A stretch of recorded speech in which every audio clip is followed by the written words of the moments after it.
Hi, this is Jim Ziegler, the Alpha Dog, and this is the Dawg Pound. Dramatic opening on the show. Hi, Jim Ziegler, the Alpha Dog. We got a great show for you today. Fixed operations. Send me in, coach. Give me the ball. I mean, fixed operations, the stepchild of the dealership, a high profit center. I mean, 99% of general managers come out of the sales department. What the hell is that all about? But anyway, we're going to be talking about fixed operations today. We're going to talk about why, how, where, and we got three really big experts on today, plus the dog pounders, the regular staff of experts is here, starting with Owen Moon. Owen, what's your company? Hey, Jim. Thanks for having me, man. I'm with, I own Fixed Ops Digital. I'm the CEO and one of the co-founders. We do marketing for the service side of the business, specifically online. Okay, so you're a high-tech marketing company focused on the fixed operations department of dealerships. Yes, sir. Fantastic. And one of my dear friends, now this man says that you're leaving $1 million annually on the table in most of your service departments. He says he can increase most service departments $1 million annually. Save you a lot of money on audits too. My friend, Rob Gehring. Hello, Rob. Good afternoon. Yeah, we work with fixed ops all over the country. Have a large staff of folks that go around and help people. I was at a store yesterday, had 700 grand improvement figured out by noon, and I told them that we had to stop and go to lunch. Okay, and an old friend of mine, anyway, an old friend. I've known him a long time. Bill Demaree. Hello, Bill. Hey, Jim. How are you? Thanks for having me. Tom Woodgroup. Yes, sir. Tell me what you do. So I'm the corporate director of fixed operations for the group. I have the opportunity to have a lot of fun running around a lot of stores and crunching a lot of data to make a lot of money in the fixed side. I say the fixed operations, we've finally been invited to the Thanksgiving table. We're to the big table. So the variable now says, hey, fixed ops guys, we need you. Fixed ops guy sitting over the kids' table, right? Yep. And one of the most brilliant women in the car business. I'm proud to have her on the show, but she couldn't make it, but we did get Super Briggs. Well, here I am. And I was going to say, Bill, you're always at the table because you make the best pancakes. Yes, I do. You know each other pretty well, right? You work together? Yeah, Bill and I work together. Actually, I'm super excited because I know with Max being in reinsurance, Bill, he was talking smack about how no one has ever used the service lane to try to prospect and sell those products. And I was like, that's not true. Yeah, Max is always talking smack. You know, that's just part of his nature as a contrarian. You two are going to end up as pseudo best friends. Well, I don't know. He's going to have to get screened through you. So did you know Max before I introduced you to him? No, not at all. He just likes to see my blood pressure go up and my whole face turn red. And the queen of BDC. The queen of BDC. Now, Bobby, you consult BDC departments nationwide. You're the best I've ever seen, best I've ever heard of, best there ever was or were and will be. But let me ask you, how about service BDC? So I'm a huge fan of service BDC. Totally different setup, totally different situation. And unfortunately, it's not utilized the way that it should be most of the time. Have you had opportunity to work with Owen? Owen and I have been friends for a long time. We haven't worked together on something specifically, and not recently. We actually need to catch up. It's been a while. Should probably change that, right? I think we should. Yeah. Absolutely. Yeah.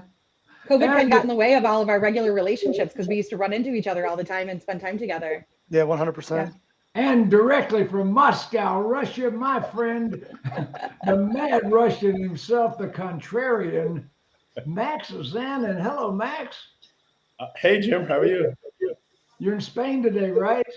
I am in Spain, and I'm really excited about this topic, because, fixed op has been overlooked for so long. right? And now, finally, when they have no cars to sell, all of a sudden, right, here we are talking about fixed stops. Like these guys were in a coma for like 3 decades, right? And boom, they're out. I like how the longer that Max is in Spain, the more cash he gets. Like he's just rocking a Pink Floyd t-shirt today, like That's true. I didn't throwing notice it out. Like, let's talk about fixed stops. I love it. Okay. Anyway, for 48 years in the car business, the only reason I never was a general manager is I didn't understand fixed ops. I didn't care about it. I was totally sales variable operations focused. You were like most GMs. I'm general sales manager of multiple locations, but I never was a general manager. And the reason is that, and I'm teaching a class at Northwood right now on how to be a general manager. And fixed ops, you've got to know the entire dealership, or you at least cover your weaknesses. I'm gonna start. I feel like you should get Bill to guest teach that with you, just because it would be great to get. No, Bill, it is awesome to get in front of the students and get some better influence for fixed. I love getting in front of students. I try to often speak at Lincoln Tech, UTI. When I'm out in Arizona, I get out there a couple times a year for other businesses. 100% of the time, I skip lunch. I Uber over to UTI, so just give me a classroom and let me talk. Would you like to be a guest instructor with me on one of the general manager classes? One of the like tomorrow. Yeah, you love it. Northwood's great. I guess lecture there. Yeah, tomorrow I've got Brian Benstock. And we're going to be. He's my guest instructor tomorrow. Owen Moon. Yes, sir. What's the future of fixed ops? What's changing? Well, I think, kind of give you guys a little of my background. Obviously, some of you know me. 22 years working with dealerships. I was just like you. I spent most of that on the sales side. That's where all the action was. That's where everybody was focused. And we started Fixed Ops Digital about 3 years ago because we saw the market shifting and we saw the service business starting to move more online. The problem is, the service customer is changing, right? They're moving online. They're looking for information.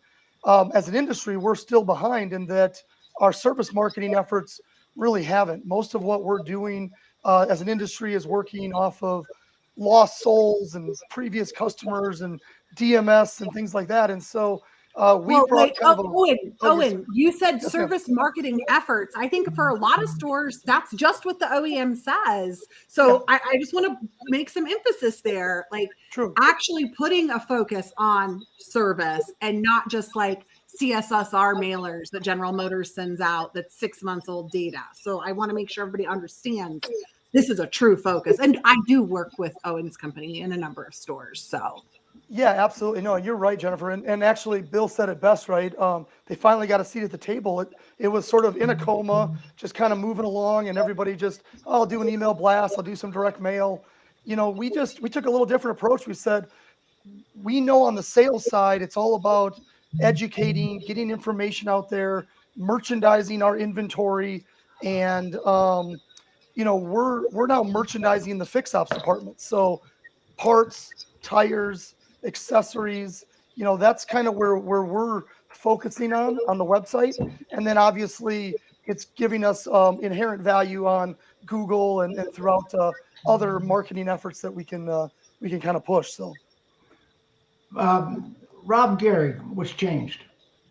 Oh my gosh, this is constant. We're seeing the electric vehicle. The technician shortage is terrible. Technician shortage? Oh my gosh. Bill's got plenty of them. Well, I bet he could use some more. I'm just guessing. Well, what's the solution? I mean, you tell me the problem, now tell me the solution. Well, in this environment, you have to be creative, help technicians. Where else in the dealership do you have people with 60, 70,000 or more of equipment coming into the dealership to help? These guys are spending excessive, large amounts on just hand tools, yet don't get the respect they deserve. They don't get the concerns.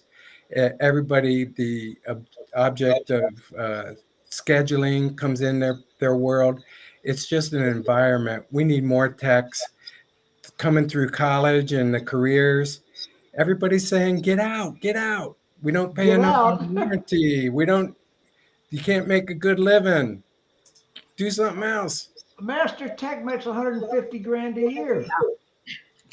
Listen, I'm enrolling my 18-year-old son right there. Bobby, you'll be super happy to know, right there in Owasso, in auto mechanic school. He's going to get a degree and also then follow up with some diesel certifications as well. But I think that really goes, and we were talking about this a while ago on a LinkedIn thread.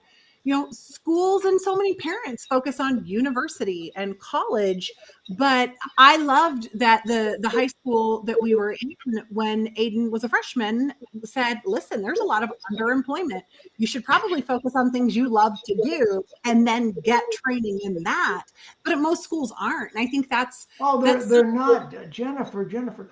When I was in high school 50 years ago, there were tech courses. Me too. It wasn't even that 50 years ago. Bill, what are the problems? What's the solutions? I think you're hitting it right on the head. We're losing the automotive centers in the high school. So what you have to do is these kids, they're not looking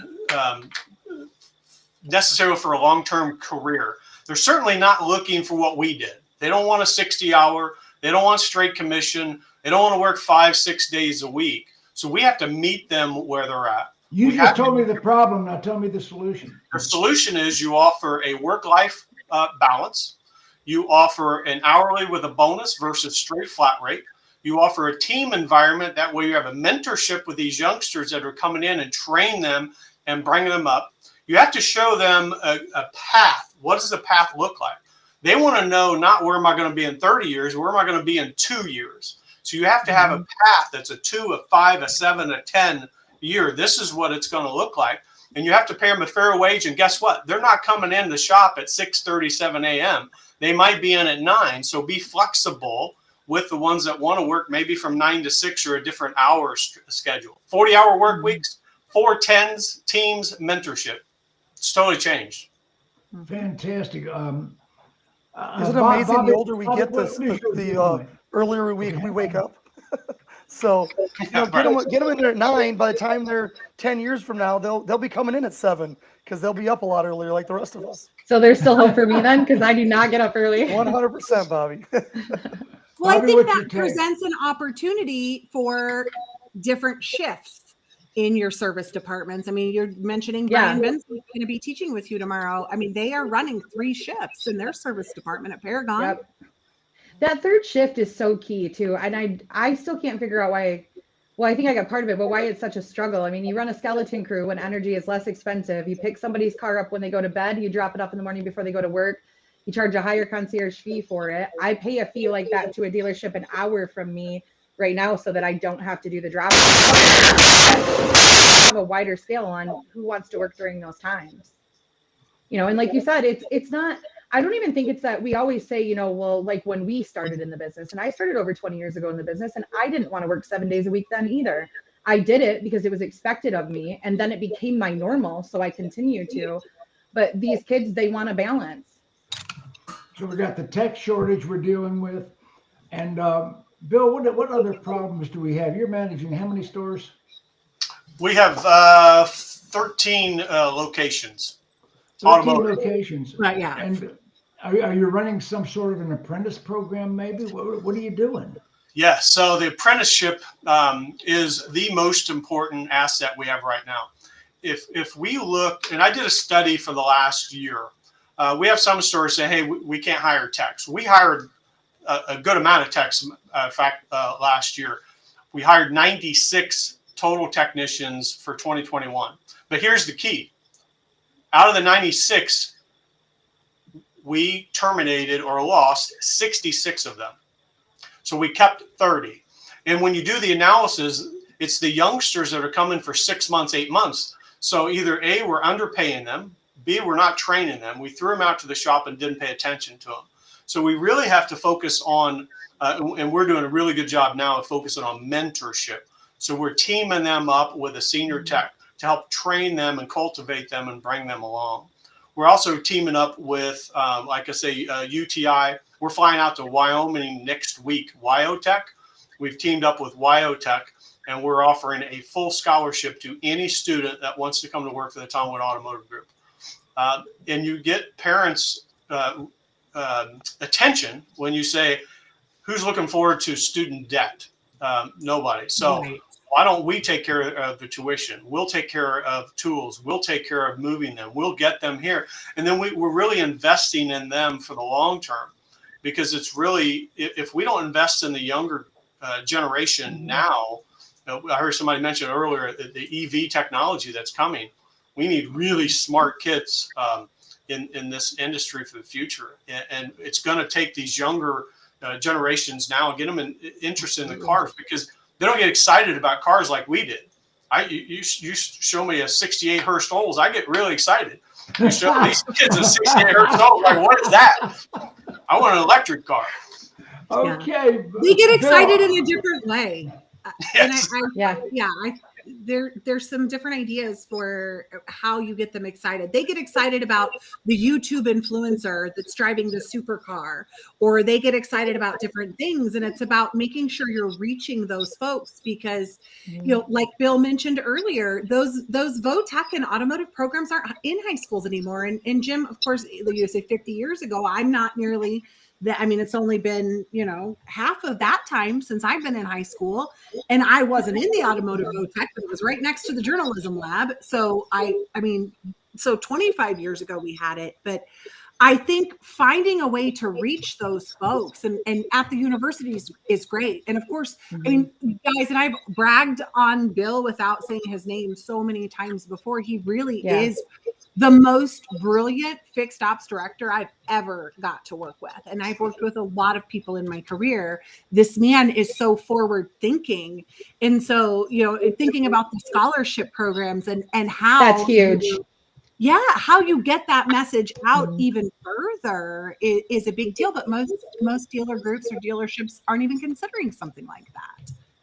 I love that perk. That's one of the top perks for the younger generation. And I don't mean at 18. I mean, 29 and under. One of the top perks has to do with schooling and the cost of it. And it's a write-off for the company. So why not? Well, if we pay to what it costs us to lose a technician, reinvesting that in the younger one's education so they come out with no debt, they have no worries, then we can focus on training them our way, training them the way that particular OEM needs to be trained. It doesn't, it just starts with the Wyotechs, the UTIs, the Lincoln Techs. That's just the beginning of their education for the automotive. It's changing every 3 to 4 months. I put together a kind of a chart that said, if you start, this is what you pay. And if you're a master tech, this is what you will make. And it was up to like $40 an hour.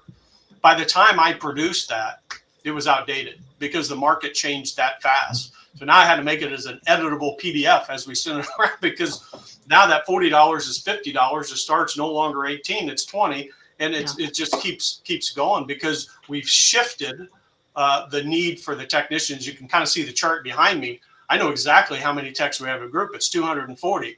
I know exactly how many I need, and that's on the right side. I track it so close, because that is what's going to generate the $1 million I heard Rob talk about. We got to have $1 million that's going to come from those techs. Okay, so now we got all this EV technology coming in. All of a sudden, are the manufacturers contributing to the training? Rob, let me ask you about that. No, the manufacturers aren't helping at all on EV. As a matter of fact, they're charging huge amounts of money for equipment. But a technician is going to generate about $14,000 a month in gross, just in labor, a decent tech, $14,000 a month in gross, plus part sales gross. And yet, Bill, I'm so encouraged that your company's paying attention to how many techs you need and being creative in how to get them. So we need to be creative, adding tool funds for technicians, helping them pay more on warranty. The manufacturers are cutting warranty times, and that's impacting the ability of a tech to make a good living. Also, it kills the dealership on revenue. The manufacturers need to come up and start paying for warranty on the retail, just like it was a retail customer. Well, and I think that goes to the thoughts of flat rate techs. That flat rate system's broke. It's been broke for years, and really kind of getting the courage, and that's what it takes at a dealership level like GM, to have the courage to get rid of it. Understand there's going to be some unapplied, and I'm okay with that. We're still going to generate hours. We're still going to sell hours, and if we can get the shift. We did it in our collision store. So we have an 80,000 square foot collision center. 2 years ago, we got rid of flat rate completely. We have 100% hourly, and we have 410s in a collision center. And we just made a change in our general manager. He chose to open his own facility, and we were concerned that we're going to lose a lot of people with this changeover. But what happened is the techs realized they're hourly, their shifts, they work 410s. They're not going to get that in the market. So our competitive advantage stood tall, and we were able to maintain a pretty significant amount of our staff. And we can do that same thing in our dealerships if we have the courage to do it. Max, what's your take? So, listen, I think everything we're talking about is a symptom of the disease, right? And the disease is the fact that we're completely ignoring fixed ops, right? And because of that, there is a technician shortage. Because of that, OEMs can do whatever they want because nobody's paying attention. And like you said in the beginning, 97% of GMs and dealer principals came up through sales. So to them, fixed stops is just another planet, and they really don't want to go there. And maybe now this is an opportunity to really shed some light, right? Because I'll give you a perfect example. You ask any general manager, how much money are you spending on advertising per car? And the answer is on the tip of the tongue. Right? Whether it's 300, 500, 900. You got that number right there. Right, right. You ask the same general manager, how much money are you spending per repair order on advertising? And you get a blank stare, right? You get nothing, right? Because nobody is paying attention. And talk about electric cars, right? If we are not going to get really good at customer acquisition, right, and get the internal combustion cars back into the service department to do the, out of warranty repair work, I'm afraid that a lot of guys will go broke because I don't think the labor dollars and the parts sales are there on the electrical side. So again, I think what Owen is doing, is very important because it helps dealers get customers through the door. The fact what Rob is saying that he can bring $1 million to the table, I think he's lowballing. I think it's more, right? Because what's $1 million? It's probably additional 150 repair orders a month. That's all it is, right? So between marketing, between actually having an upsell process in the service department. Because again, listen, you ask any general manager, what's the percentage of one item repair orders, right? And you get a blank stare. Yep. So if you just do little tweaking, it's almost like going to a chiropractor, right? Minor tweaks and everybody's laughing all the way to the bank. But it takes, like Jim says, testicular fortitude to actually say, you know what? I'm going to spend time in fixed stops. I'm going to figure out how it works, right? I'm not going to keep sitting in my office in another building, just waiting for some magic to happen. So I think this is an extremely important show. And my last thought on this subject is this. In order for us to really understand fixed stops, we need to really appreciate service retention, right? And most dealers have zero appreciation for service retention. And I'll give you a perfect example. Service retention, what is that, Max? Right. Service retention, what is that, like a bladder problem? What? Right, exactly. So any dealer that sells, for example, an OEM prepaid maintenance, right, does not understand service retention, right? It all starts with prepaid maintenance, right? And unless you're doing a dealer-owned prepaid maintenance, right, you're going to be at the national average of 28% service retention. Right? If you're going to start doing your own prepaid maintenance that's only good at your dealership, you're going to get to 70, 75%. And you're going to build a relationship with that customer, right? And you're going to be able to upsell maybe on the third or fourth visit, not on the first or second on a new car, but that's where you start, and that's all I got. Jump in there, Owen. What's your thoughts? Yeah, you always say you can't sell cars if you don't have salespeople. Well, it's the same thing on the service. You can't perform the service if you don't have technicians. And I feel like there's been kind of a lost generation where they haven't appreciated the tech side of schooling, as we've kind of discussed, that type of thing. We have a lot of dealers that are kind of leaning on us to help them try to fill some of those open technician roles and advisor roles and things like that. I think the challenge is that now everybody's having those issues. So, we've tried to think outside the box. We build, very specific landing pages that do more than just let people submit a resume. We're not trying to send people to Indeed to just upload their resume and say, hey, it's good. We've got to sell. If it's a local applicant, we got to sell why, to Bill's point, that we're, doing the tuition reimbursement, that we're, that we're paying for training and certifications. But more importantly, if we want to think outside the market, because there's only so much talent in a lot of these cities around the area, then we've got to sell why should they come to that market? Like, what is the other reasons to come besides the job? Is it the schooling system for their kids? Is it college for that senior that's about to graduate, and we want to keep them close to home? So that's kind of where we've sort of leaned in and really try to help our dealers. But I believe that we obviously have to do a lot to try to make it happen today. But as this EV thing continues to be kind of rolled out to the industry, because right now it's a lot of buzz, right? Not a lot of people are prepared. No, it's not. No, Owen, it's not a lot of buzz. I'm going to tell you what. Within 10 years, there would be no more production of combustion engines. No, yeah, 100%. My point is that it's not a lot of my buzz. kid wants a Tesla. He's 16 years old. He's like, I want a Tesla, Dad. Well, that's your kid's a communist. That's the cool thing, right? The cool thing is electric cars. That's electric. So hopefully we'll get a little more of that younger generation coming up going, hey, I want to work on electric cars. You're going to get a lot more of that younger generation as dealerships begin to embrace the EV technology, because this generation, I'll tell you, I mean, I have multiple children in this generation, and they're very open and wise about the things they do, but they very much want to do the right thing for the planet. They very much want to control climate change. They very much want to be better than all of us were before them, and it comes into being part of it.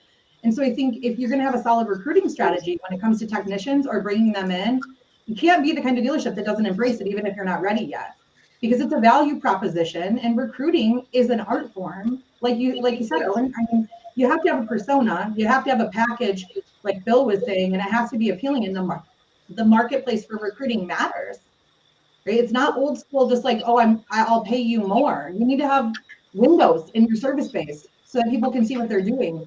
You need to have fair hours and fair pay and fair family balance. So these kids aren't going to put up with it. And they're not even kids. They're 30, Well, but I will tell you, though, on the EV side of things, being a mom, researching the schooling for auto technicians over the last couple of months, all of the schools that I looked at did not have a specific EV program. They didn't even list any certifications for EVs. So, Bill, do you know of any of the universities that are popping out that training, or do we have to do that in the dealerships ourselves? Yeah, we're going to have to. I think we're going to have to do it ourselves. I noticed NADA is going to be heavy focused on EV, so I'm anxious to see what the OEMs are going to do to help us. Because think about the training, the level of training that's going to come with EV over these coming years. They're not even ramped up close enough to be able to support the vehicles that are coming. All they're doing, like somebody mentioned, we're getting bombarded with the cost of equipment. Heck, at our Porsche store, it was $175,000 just to put in the systems, to put a charging system into a Porsche that we can't get. The continued tools that are going to ramp up for EV, let alone the training, it's just not there yet. It reminds There's me of another years ago subject. when There's another subject I'd like to talk about today. no That's problem. the Right to Repair Act. I knew you were going to bring that one up. You knew I was going to get that. You know, in bill or signed something that says that now private industry private shops can have all the specs they can have. It's headed toward warranty work being done by independent shops, and supplied the parts and the specs. What do you think about that, Rob? I don't think that's going to go anywhere, and I do agree that Really? the parts only.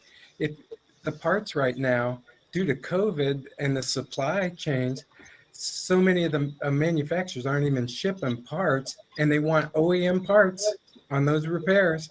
So where does the independent person get them and comply with it?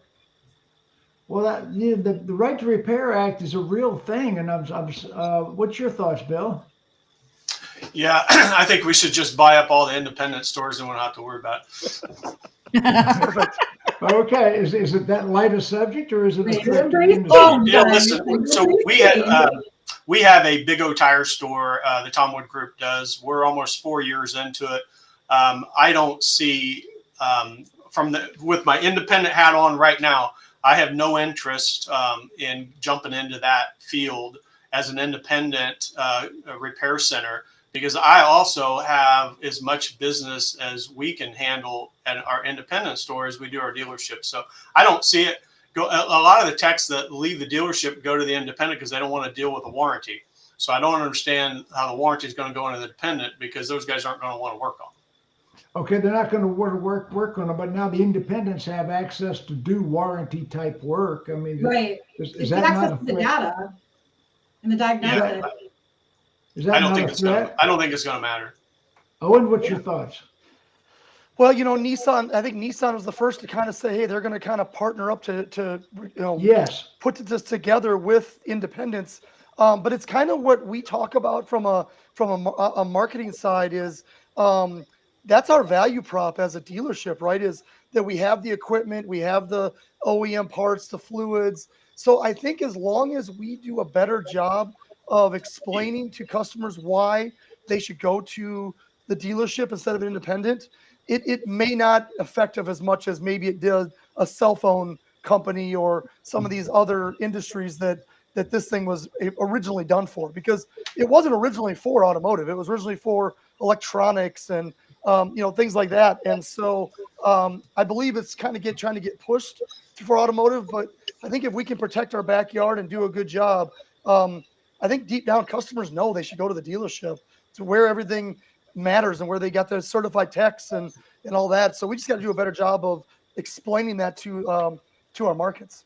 And what Owen said is exactly right. If we do a shitty job with our customers, they're going to go to that independent. If we take care of them, we shouldn't worry about if the independent's going to take our business from us. They're not going to take it. We're going to lose it if we don't take care of our guests. Well, that's what I'm looking at, Bill. It looks like I've talked to a lot of service people on the service side, and I'm thinking we got our head in the sand like an ostrich, and we're ignoring this. I heard 3 experts today say no problem. I think the Right to Repair Act is going to be a major issue. So, Jim, what's your thoughts? I agree, Jim. I agree with you, and I'll tell you why. Forget the right to repair act. We already lost all the business to independents. Look at service retention. I keep going back to it. The service retention is 28% nationwide. We lost 72% of business already, right? And this Right to Repair Act will be the 72% of business. What are you saying, Max? I'm saying that the guys that own Jiffy Lube, right, or Firestone must wake up every morning pinching themselves, thinking, how are we in business? Because our entire business model is based on the fact that a car dealer cannot make an oil change appointment.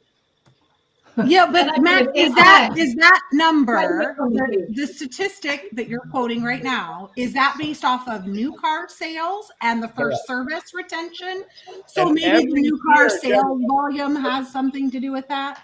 but Jennifer, every year that number goes lower No, and I'm lower. not saying that it doesn't. And I know it was strange for me growing up in General Motors dealerships where there's a huge focus and a huge amount of OEM money tied to service retention. It was very, very strange for me as I started working with other manufacturers to see that level was not required. I mean, we were looking at if we were below 70%, we were getting phone calls. So it definitely, I don't disagree with you, but I wanted to clarify on that statistic because I hadn't heard that yet. And I was thinking overall, as we're selling more and more used cars, are we retaining that service business or not? Looking Of at the course data. not. So we're curious. Of course not. Of course not. Let me ask Bill Demaree a question. You know, Bill, you have to make an appointment for Ford Motor Company has the quick lube. Well, there ain't no damn thing quick about quick lube. I mean, you have to make an appointment in advance. I can pull in a Valvoline store and have my oil changed in 40 minutes and be on my way. Why are we lacking in that ability? Yeah, it kind of goes back to what we were talking about on flat rate. We have our mindset that this is the way we've always done it. And until we get our mindset in the dealership side changed to, I'm going to come to your driveway. What are you doing? What are you doing to fix that in your store? So we just got into the mobile service side, December 6th of 2021. We are now coming to your driveway, not only to change your oil, but I'll detail your vehicle. 0 point of contact. It's all done on an app. You pay the app. You don't have to see the driver. You can do everything based on an app system. That's the future. If we're not picking up and delivering vehicles, and we're not coming to the guests where they're at, they're going to go to Big O Tires. They're going to go to Jiffy Lube. We have to make it more convenient for them. And we've, as I mentioned earlier, we've done a terrible job over the years saying, we're just booked out. We can't be booked out.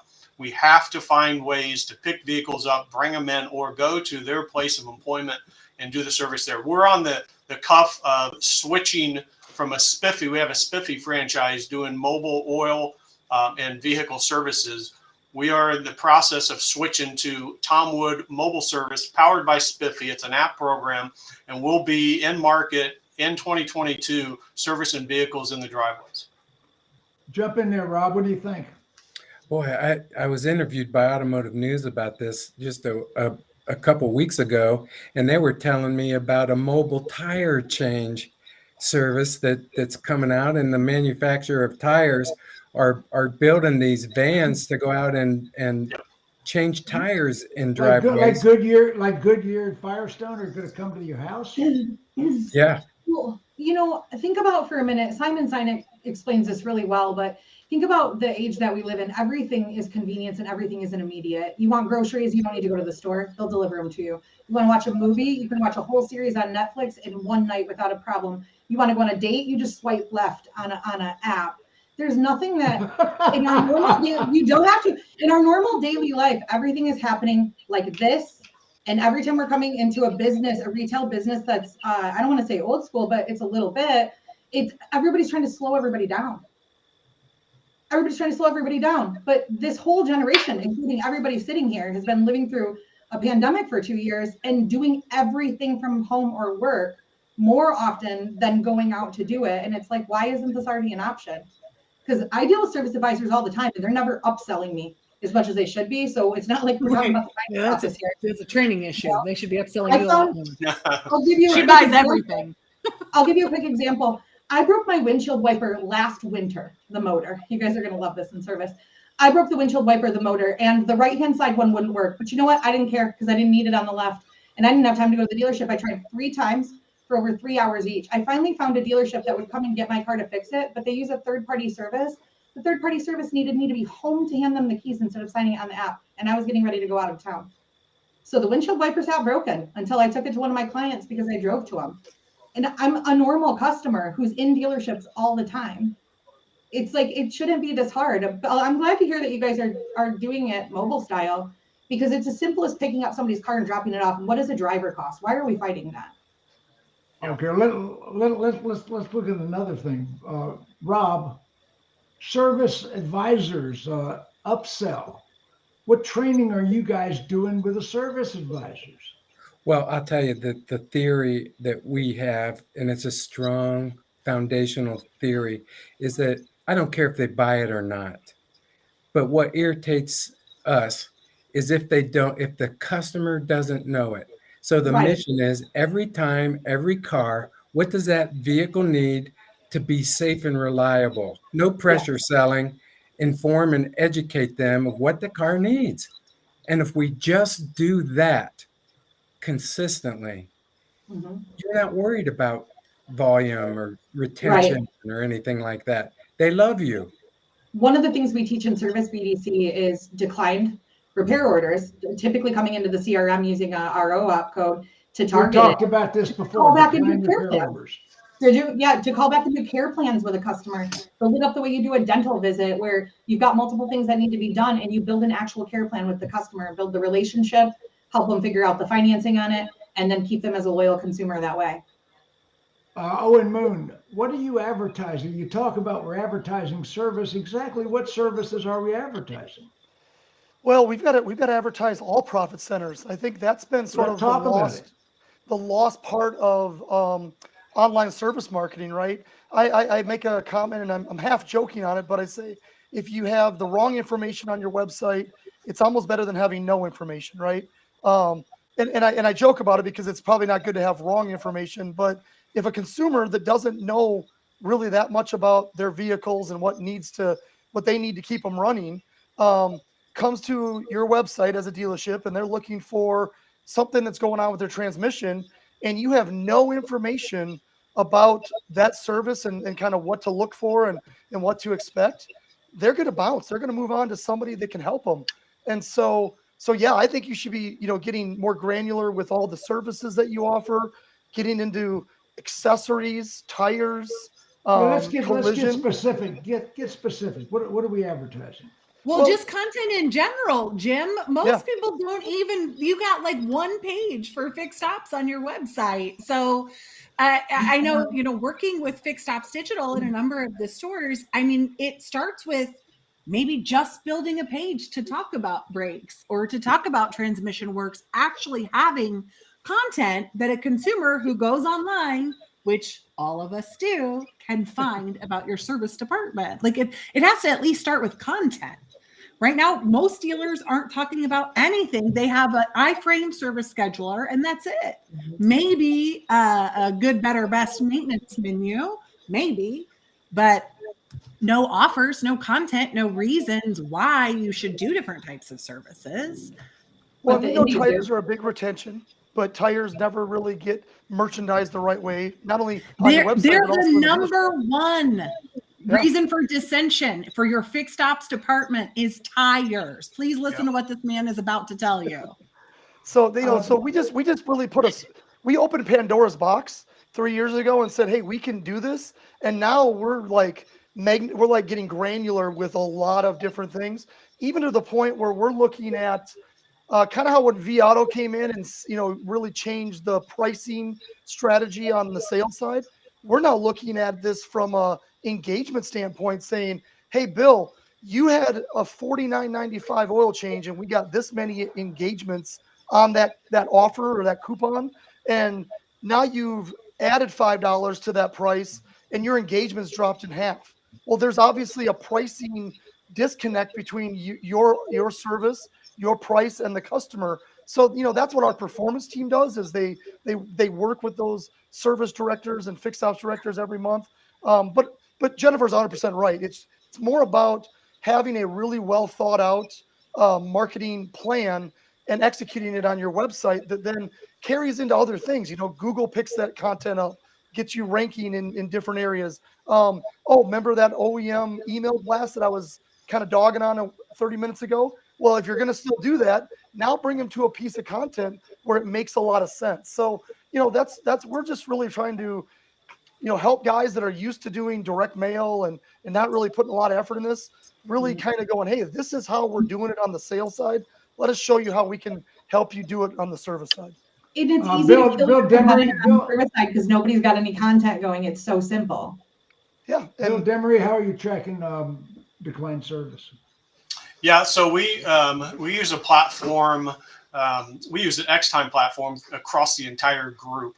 We do that for our inspections. We track every single decline service that comes out of every store, and we track what the percentage of closing is. If we miss a closing, it's an automated decline follow-up. We also have a service BDC, Bobby. We developed our service BDC about 6 years ago, and we do decline follow-up in the service BDC. We're in the process right now of taking the service BDC and splitting it to a luxury BDC and a non-luxury BDC. That's something new we've talked about for a long time, and we're going to be first quarter 2022. We should be live with a luxury BDC, which will hopefully help the luxury side stores. But we do all. I think we had some comments about that in the chat. John is over here killing it in this chat. I was trying to figure out where his comments were coming from so I could read the rest of them. Bill, define declined service. What exactly we're talking about here? So a declined on our X-Time platform, if a customer does a thumbs down or a thumbs up, if it's a thumbs down, it's declined. It's pretty simple. Our systems pick up a thumbs down. A thumbs down is an automatic decline. It goes into an automatic follow-up system within X-Time, followed up within 10 days of an email, and followed up in the BDC within 30 days for decline. Okay, Bobby, BDC, declined service. What are you doing? Oh man. So declined service, we break out into categories depending on what the shop needs to staff and what hours they're trying to fill, focusing on that and then creating care plans. But that's separated out, not so much as in luxury versus non, but by technician and what their skill set is. Are we looking for heavy? What are we looking for here?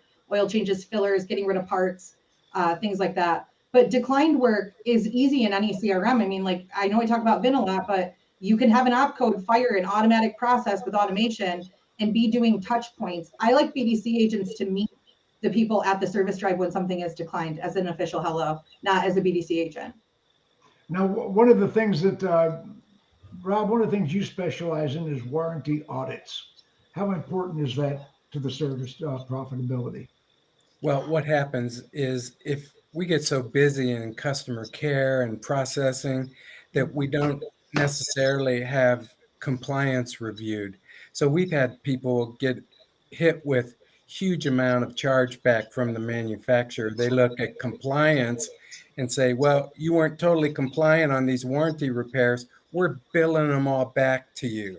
And thanks to, but we're taking. Is that substantial? Is that substantial? That can be hundreds of thousands of dollars. I've seen them as high as 7 figures. No.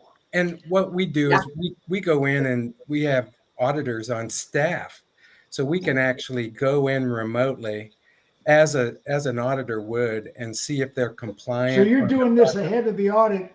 You're heading off the audit. Is that what I'm We're doing? letting people sleep better that let them know that, hey, this store's compliant. Jim, I took on a new client last year who shall not be named, obviously.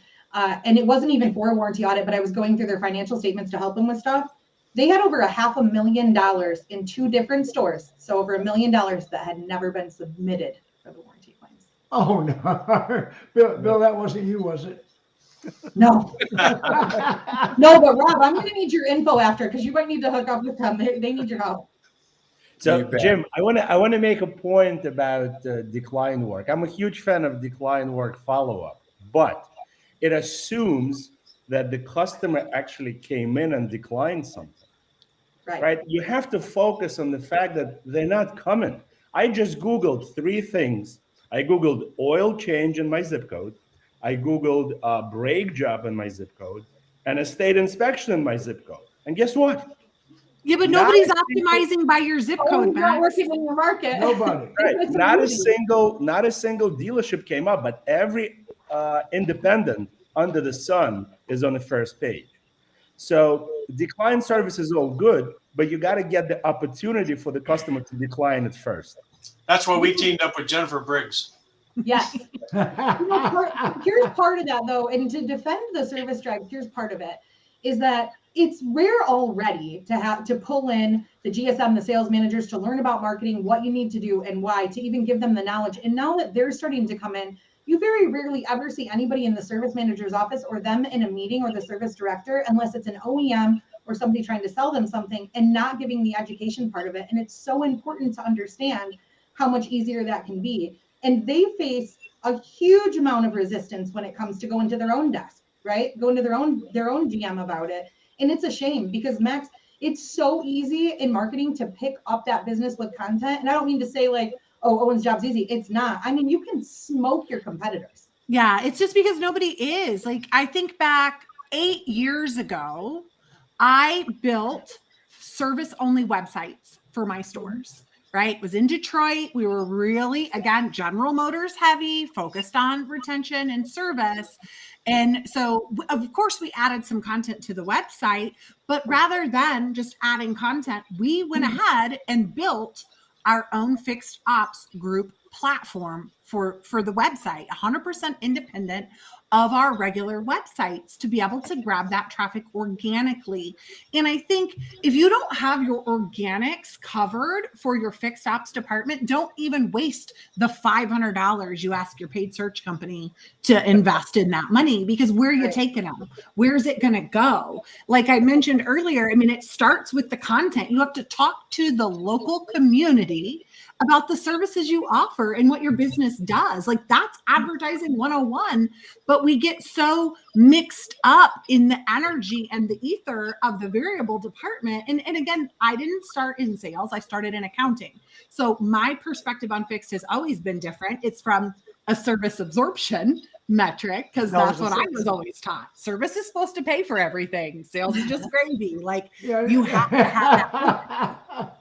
Yes, sir. I've always heard that service pays for it. The profits in the sales department.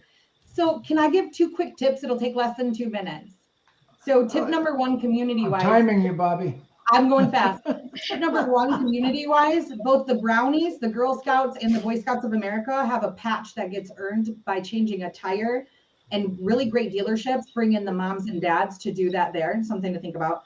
But better tip, my favorite way to recruit people for service, go ahead and figure out what day your competitor, where you want to steal people from, does their payday and their meeting day. And then geofence their dealership with the "Why Work For You" message, including a video. And Why then do you say, $200. Say it again. Do what? Geofence your competitors. Super cheap. On payday and meeting day.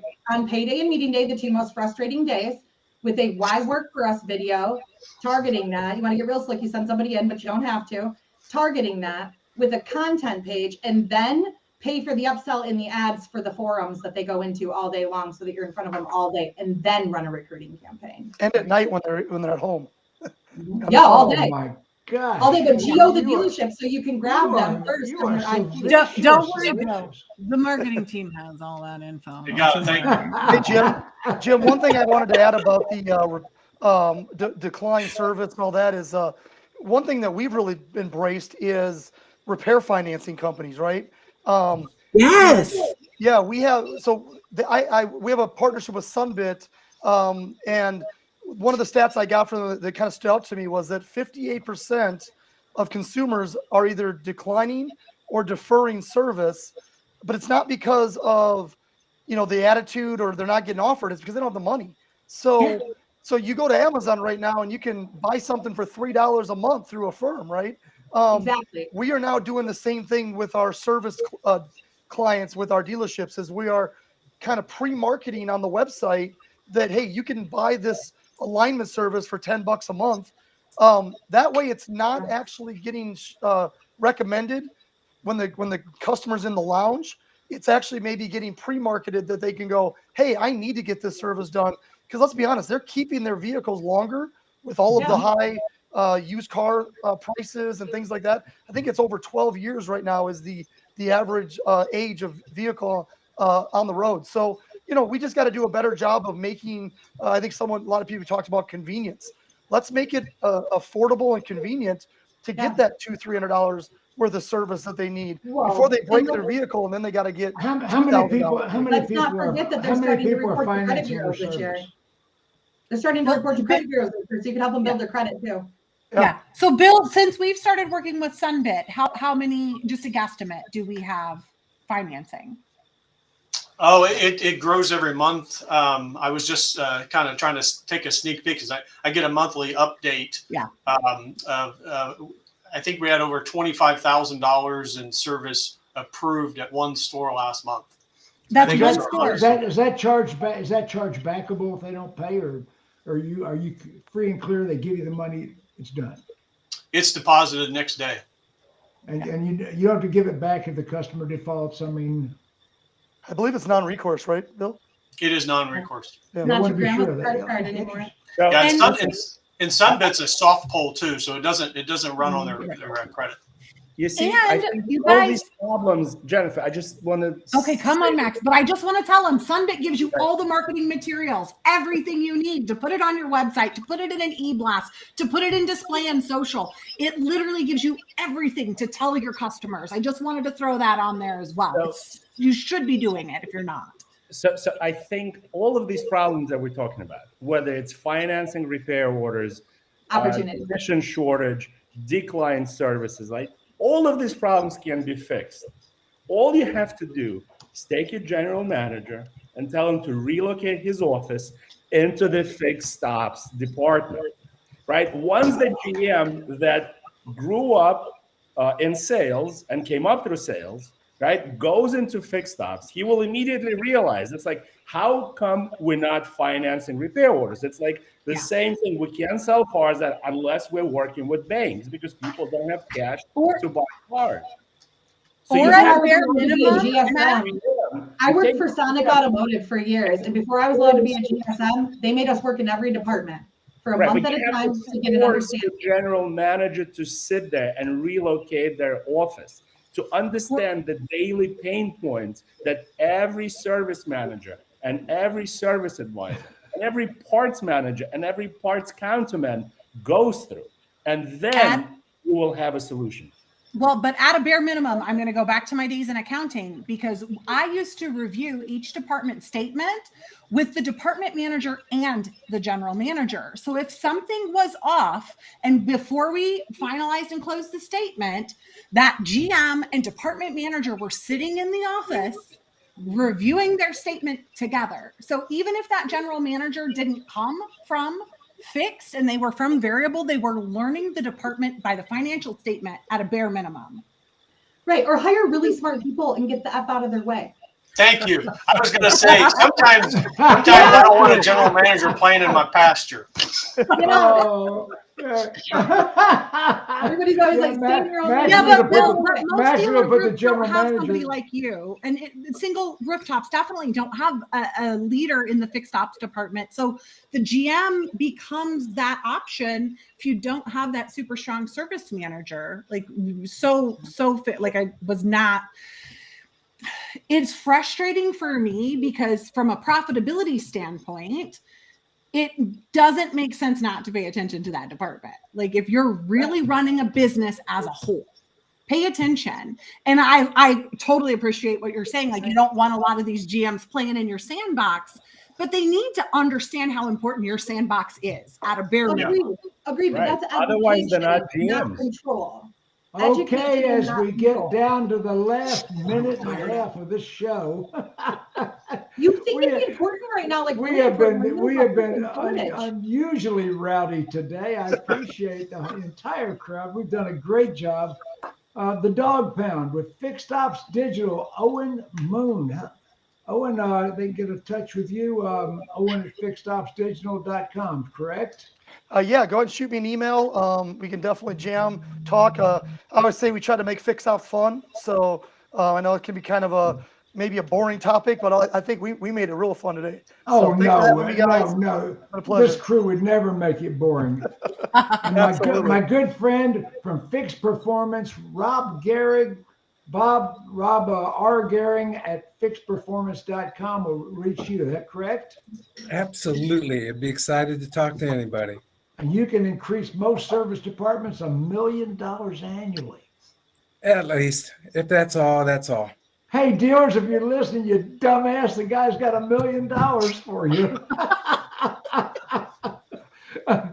And of course, Max Zanin and our special guest from the Tom Woods Group, Bill Demaree. Bill, thank you for lending your expertise to the broadcast today. I enjoyed it. It's a lot of fun talking shop. Oh, well, we did talk shop. And of course, I've got very little expertise. I depended on you guys. Should we do this again? Yeah. Do a repeat show. I think we really should. Hey, everybody wave goodbye to the audience.